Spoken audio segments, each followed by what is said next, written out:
She finds long gone the gems that once they held. Are they describing how we broke the boxes and jars? Who are you calling Demon Feline? Namely, to remove the clockwork key from the raised platform up ahead. Captain, Perhaps the Outlander... strong as stone, firm as steel, the Outlander pulls, but it does not yield. This has happened many times before, but this time is different. A thought. The attack now over. Only one final step remains. Now! But alas, as was the case for all those who had come before, the key still did not move an inch. Wait, what? They got it out? Yes! Finally! Come on, move your butts and your legs, assuming they're still in working order. It's showtime! No hard feelings about your lack of poetic contributions? Ah! Welcome, esteemed and noble Outlander. Allow us to introduce ourselves. We represent the 3 great clans of this realm, having been selected as its authorized historical supervisors. Our purpose being to await the arrival of one such as yourselves who shall remove the clockwork key. My name is... You're Cape, he's Albizzi, and that's Bobarano, right? You've done so much talking that we can already tell you apart by your voices. Aren't we missing someone, though? The guy who led us here to begin with? Who? And thus was born the long-awaited Fellowship, destined to uncover the truth of the past. Allow me to quote, if I may, in the history of Constellation Metropole, a new page has begun. Him. Well, there's no fourth person, so which of you is the ventriloquist? Come on, out with it. We've never heard that voice before, but he sounds like he'd be good at reading bedtime stories to children. Well, whoever it is, I don't know and I don't care. Forget about him. We have far more important things to focus on. Like, where our journey goes from here. That key you hold is the pivot point about which the past and present of the Metropole revolve. However, between our 3 clans, there is some dispute over the historical record. Each clan has its own version of history, detailing the clan's origins and the tale of the dragon of old. And unfortunately, we don't know which one is the truth. Dragon? You mean the one that's been acting up recently? Oh, no, not that one, you adorable little pixie. When I say dragon of old... He means a dragon that would be really, really old if it was still with us today, but it was defeated in ancient times. The new one has nothing to do with our clan history. Was that supposed to be a joke? Anyway, so you've been waiting for someone to remove the key so you can finally explore the truth of the past? Not just explore it, but argue incessantly about it. Honestly, I don't care that much. Cape's the one who's always bothering us about it. What we need to figure out is who resolved the dragon crisis. We have to know that before we can decide which is the supreme clan. The moment you removed the key from where it was lodged, you became the honorary Marquis. We humbly beseech you, noble noble traveler Marquis, we ask you to help us. You and your talking Puss in Boots and the pale floating pixie. Puss in Boots? Are you serious? It's better than Demon Feline, but still... Embrace it, my friend, embrace it. Most cats don't wear boots or speak, do they? I'm not even a cat, I'm a Nekomata. Now that you know the word, I expect you to use it. Please allow me to lead you all to a sacred memorial site. It will be much easier to explain what needs to be done once we are there.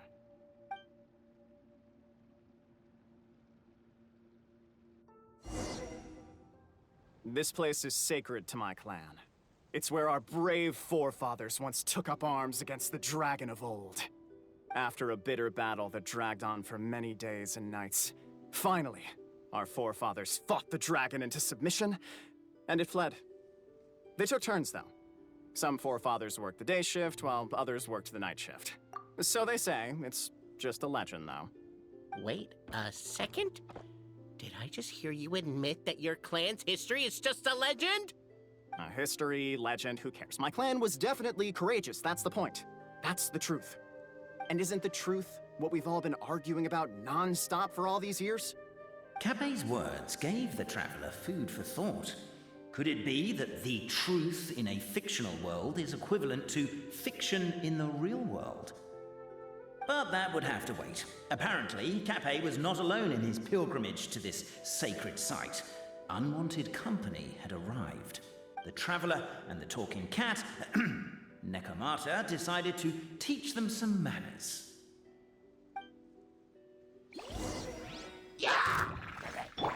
Yeah, I noticed that too.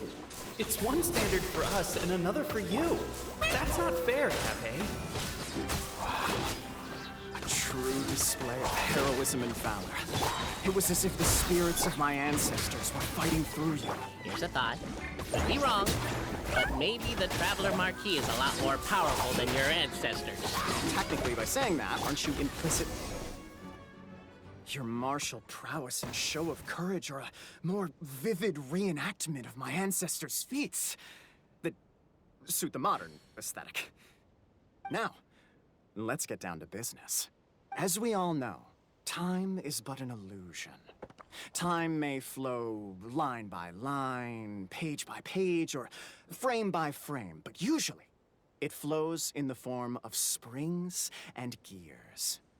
And that clockwork key you have in your hand can turn back time and make the past reappear. Well, actually, my view is that the illusion of time is more of a problem of consciousness. Gears power the body, while the body is the vessel of the conscious mind. But the mind cannot understand the dimension of time, so we experience instead an endless continuum of moments as the pinion of now turns along the rack of ages. I'm getting flashbacks to when I was delivering packages to the Sumeru Academia. A teacher once asked Albizzi what his greatest fear was, and he replied, dragons. Boberano was asked the same question. He replied, time, and repeated the argument we just heard. The teacher then turned to Capet and posed the same question. He replied, Boberano. The manuscript that tells the truth of the historical record, the blueprint to all of creation, the work of the great mage themselves. It can be found at the beginning of the gear rack, and on the very first page of the book.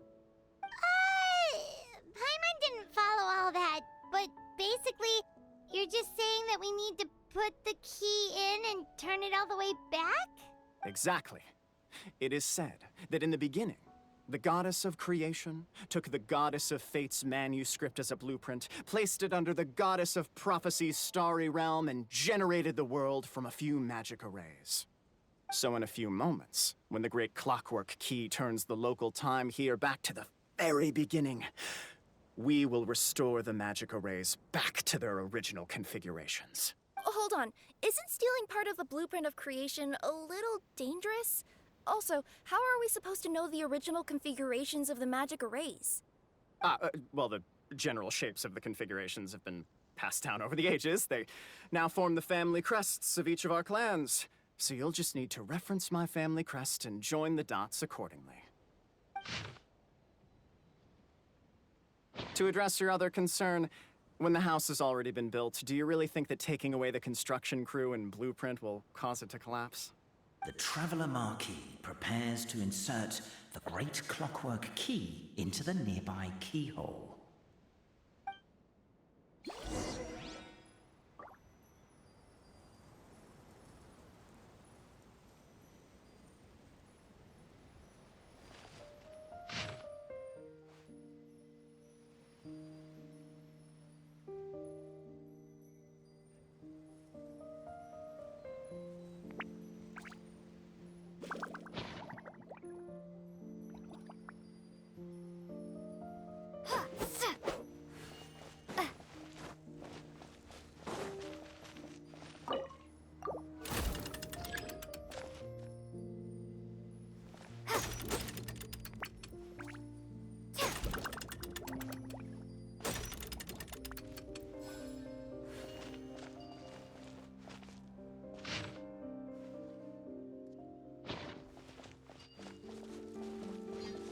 I guess we should start here?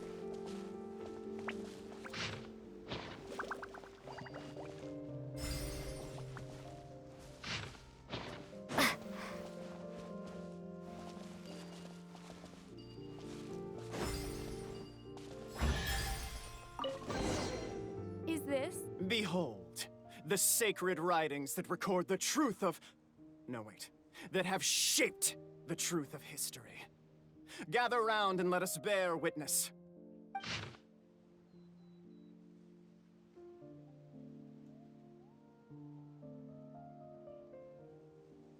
Feast your eyes, rejoice, and cheer, for this is the unquestionable truth. Look at the signature. Nobody is capable of forging that. I don't believe it. So, all along, our histories have been false? Don't lose heart, Albizzi. It does not follow from his is true that ours are false. That might be the most bogus logic I've ever heard. But keep up the mental gymnastics, Boberano. I've been waiting for that look of jealousy on your face my whole life, and I'm gonna savor it. And yet, it seemed that this conundrum could indeed have more than one solution. Everyone agreed that there may be more than one truth. The party decided to visit the sacred sites of the other clans and see what their documents had to say. Isn't a narrator supposed to remain detached and objective? It feels like you're forcing a narrative agenda on us here. Oh, whatever. I'm in a good mood. Let's do it. The instructions say to repeat the process 3 times, and besides, I'm looking forward to watching you both be sorely disappointed. Let's do my clan next. I'll lead the way. We'll need the key again, right? Let me see if I can pull it out. Yoink!